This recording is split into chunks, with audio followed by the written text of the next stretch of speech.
Fiancé cheated on me with a friend that introduced us part 2. Think was possible. So I asked her, so you want me to feel like that for the rest of my life? But of course, she tried convincing me that things would be different and that we could go back to how things were and that over time I could love her again. I said, maybe that is true that I could love her again one day, but I don't deserve to have to live day by day next to the girl who shattered my trust and shattered my heart, wondering if today will be that day and that if she ever actually cared for me in the slightest, she would just stop trying and leave. She sat there for another 30 minutes or so, crying, but eventually left. A different member of her family would call every other day apologizing for Shay and what she did. So at least she was being honest about why things happened. And no, I didn't forget about Sam. That guy never even tried to reach out to me to apologize or anything. He just left the group chats and I never heard from him again. To this day, I still don't understand why he would invite his fling and then try and get me interested in her just to cheat with her afterwards, and I don't think I will ever know. As for me, I am doing okay. Still get the urge to call Shay from time to time, but those moments are getting fewer and less intense. Edit, true update. Thank you all for the well wishes and your opinions on the matter. Definitely stated some things I hadn't considered. The reason I made this post was my anniversary was coming up, and I just wasn't sure if I could trust my own thoughts, if I was being selfish, romanticizing things. I'm still not sure, to be honest. But I do have an update. Spoke with Shay's mom today. She also knew it was getting around that time and wanted to make sure I was okay. I was honest with her that things were still rough for me. She didn't bring up Shay at all while we talked, so I think she was genuinely concerned about me. I actually asked first about how Shay was doing, and she tried avoiding the subject, telling me it didn't really matter, and I should focus on myself. Great lady. But I couldn't let it go, so she eventually told me Shay had moved back in with them and that she started going to therapy. Her mom told me she just hasn't been the same since. It was hard to get her to eat or do anything other than sit in her room spiraling. As much as I hate to admit this, hearing about her being in such a state hurt me. I just wanted to hold her and tell her everything would be okay.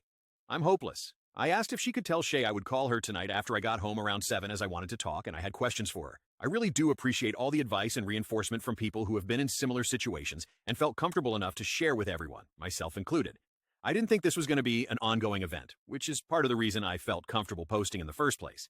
I don't know if anything will happen between Shay and I going forward, but I am going to be pausing the updates on here, as a lot of the comments helped me understand, regardless how I feel, I should probably see a therapist about everything, and this post has really been time-consuming for me, trying to answer everyone's questions or thanking them for their contributions, so I just don't believe I will be able to keep everything going. But again, I do really appreciate everyone taking the time out of their day to help a stranger out on the internet. Thanks all, and in case you don't hear from me again, then everything worked out somehow. Love you all. Update 2. So I figured I would give a last update, as it seems this would be the last one for a while. I ended up speaking with Shay. She sounded terrible, but happy to hear from me. I asked how she was holding up, and she said not very good and that she missed me.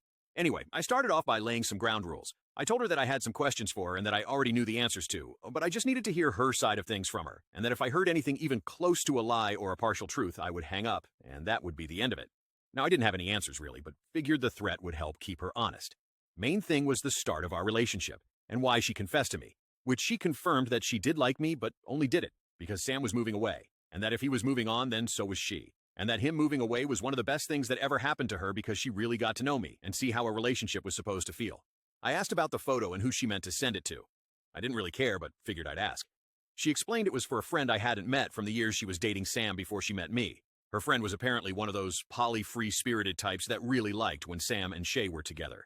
I guess as soon as Sam became single, her friend started messaging her, planting the seeds that I was holding her back from experiencing everything she deserved in life. So I thought she was going to try placing all the blame on being manipulated by her friend or something like that. But surprisingly, Shay said that didn't matter much, as it was her choice to attempt to go through with it. The next thing I asked was about the weekend itself and what the plans were. She said there wasn't a plan, at least on her part, but she would be lying if she said she wasn't hoping something was going to happen, which she apologized profusely for. She explained their backstory and how she didn't know why, but Sam has always been someone she can't get rid of her feelings for. Even though he was toxic to her and dragged her along for so many years, she still can't get rid of her feelings. Which I understood completely, considering what she did to me. And yet, here I was trying to sound stoic, even though every time she started crying while talking, I wanted to comfort her. But she told me that they have been working on it in therapy. So I asked about that night and what happened.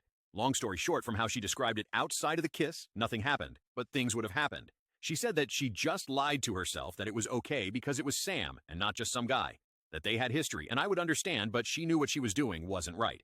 She said that had she not sent the picture to the group chat and called to check in with me, that she probably would have slept with him. But she could hear in my voice that I was hurt, and she knew she was the cause, and that put an end to anything that would possibly have happened. She said Sam was upset that she was leaving, and that if she left, he would tell me that they always had a thing going behind my back all these years. But she left anyway, and that was the last time she saw him. She couldn't find me at the Airbnb, so figured I had gone out for a walk, so she waited for me to come back to talk, but I never did. And after not hearing from me for the next 2 days, she wasn't surprised when she got my breakup text. For the 2 weeks that I didn't hear from her, she said she was in town just staying at a friend's house on their couch, hoping to see a call or text from me. And when she hadn't heard from me, she headed over just to see if I was there. And about the Sam comment, she said she hadn't even talked to him since that night, but she was so panicked, she was saying anything to just try and talk to me. And before I had a chance to ask more, Shay told me that she didn't know where I was mentally, but that nothing would make her happier than getting back together, and it was taking everything not to beg and plead for it. But that she couldn't trust herself yet to not hurt me again, and that I didn't deserve to be treated that way, as all I did was make her happy and she betrayed me. She said that she didn't deserve me and never would, but she still wants to spend her life with me, and she is doing everything she can to show me that. I told her I appreciated the effort and that it was getting late, and she sounded like she needed to rest and think about things, and I would talk to her later about everything. I don't know where things are going, but all I do know is talking to her, even though I heard some harsh and uncomfortable things, was the happiest I had felt in months. I have not forgiven her by any means, and I don't know if I ever will.